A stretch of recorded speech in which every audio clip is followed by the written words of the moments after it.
Umbrales proponemos entender a la ciudad de Lima a través de una ruta histórica y estratégica por los principales ejes de comunicación.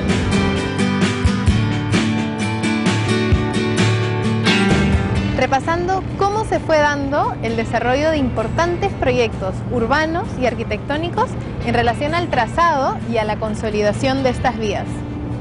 Para ello, contamos con la presencia de arquitectos y urbanistas que han estudiado a fondo la ciudad en toda su complejidad y en sus diferentes épocas, al igual que a un experto en lo que fueron las conexiones ferroviarias. Con ellos conversaremos sobre cómo se han ido dando los grandes cambios de Lima y cuál sería una mirada acertada hacia el futuro.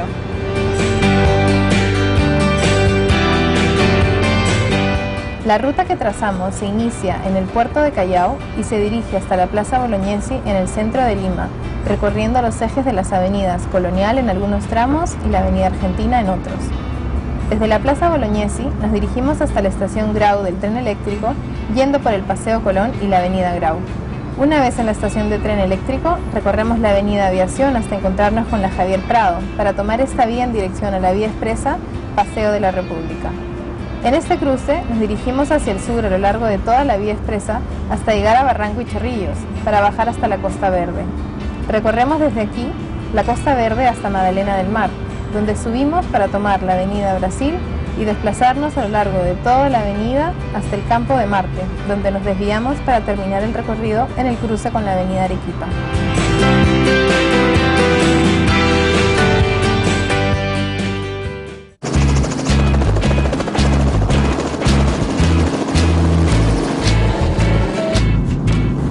Nuestro programa mostrará a lo largo de esta ruta cómo ha ido evolucionando la historia de la ciudad en 4 diferentes momentos, desde 1850 hasta el día de hoy.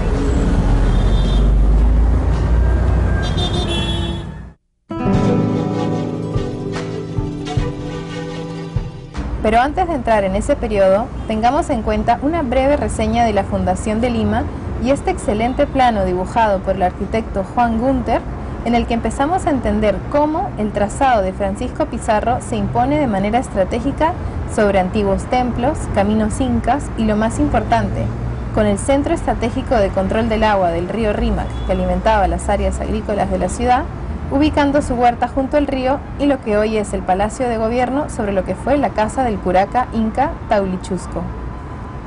Vemos que aún se conserva parte del trazado del camino inca, que hoy es el actual Jirón Quilca. El Jirón Quilca es muy probablemente una antigua vía prehispánica que unía el este y el oeste, el Ande y el mar. Es una de esas vías que se resistió y sobrevivió y aparece como una diagonal dentro de lo que era el damero ortogonal de la ciudad española. Habían otras vías que también se resistieron a desaparecer y que vinieron a alterar de alguna manera ese urbanismo que nunca fue perfecto y que tuvo que acomodarse a las cosas que por supuesto ya existían en este territorio. Ya en el siglo XIX, el ferrocarril Lima-Callao vino a recordar ese viejo camino entre el Lima y el puerto, entre la ciudad y el mar, el este y el oeste. Y ese ferrocarril tenía la estación San Juan de Dios aquí, en los terrenos que ahora forman la Plaza San Martín.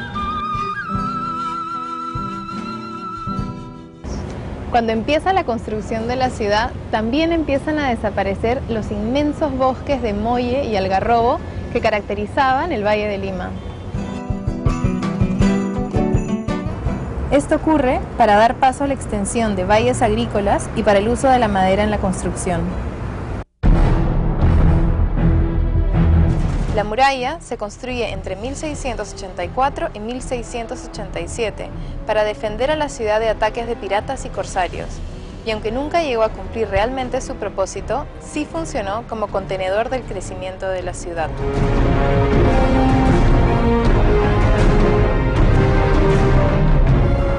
El puerto del Callao nace a partir del siglo XVI y con él también el primer eje importante que uniría Lima con el Callao.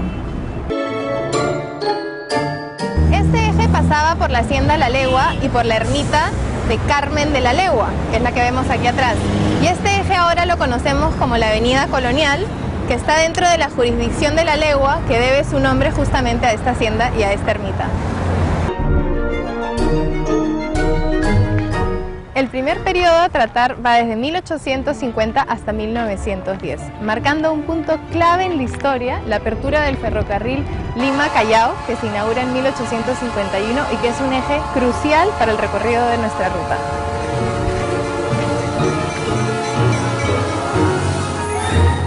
Se introduce en ese año, 1850, el servicio ferroviario en el Perú, con la inauguración de la primera línea que conectó el centro de la ciudad de Lima con el Callao. Sirvió como el comienzo para la construcción de 2 ferrocarriles más, que fueron los ferrocarriles de Tacna-Arica, en el sur del Perú, y el Lima-Chorrillos, que complementaba el servicio de Lima-Callao, ¿no? ¿Cuándo se construye la vía ferroviaria Lima-Magdalena? Esa se construye en 1875, tratando de comunicar al antiguo pueblo de la Magdalena Vieja y llevando un servicio hasta el mar, ¿no? Aproximadamente donde termina la Avenida Brasil. ¿Cuáles eran los tiempos que se manejaban para conectar Lima-Callao, Lima-Chorrillos, para lo que era el transporte de pasajeros, sobre todo, que es lo que nos interesa, ¿no?